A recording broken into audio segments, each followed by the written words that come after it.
Ek weet nie van julle nie, maar ek hou altyd baie van strek. Ek hou daarvan om my hande uit te strek na my tone en dit te probeer raak. Wanneer ek strek, word my spiere slapper en kan hulle makliker swaar oefening hanteer. Hoe meer ek strek, hoe meer is my liggaam gereed vir swaar kry. In vandag se Psalm hoor ons die stem van iemand wat baie swaar kry. Hy is hartseer en hy voel alleen, en as hy so voel, dan sê hy dat hy sy hand in gebed tot God uitstrek. Maar wat beteken dit? Sien, ons strek nie net ons hande uit as ons aan ons tone probeer raak nie. Ons strek ook ons hande uit as ons hulp soek. Jy strek jou hand uit sodat iemand jou hand sal vat.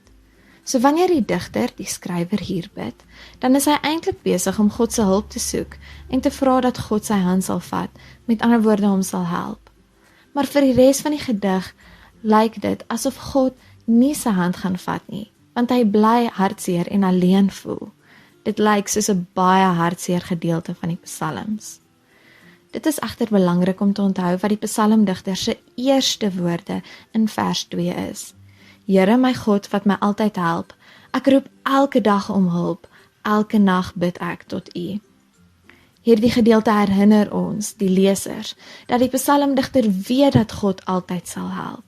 So al kry hy swaar, al is hy hartseer, kan hy sê hoe hy voel, want hy weet God help altyd. Hy kan sy hand uitstrek, nie omdat hy wonder of God hom gaan help nie. Hy sê in vers 2, God wat altyd help. Hy steek sy hand uit, omdat hy weet dat God se hand reeds daar is, al voel dit nie so nie. Wanneer ons strek, beteken dit nie dat ons nie gaan seer kry, of dat ons liggame nie gaan swaar hê nie.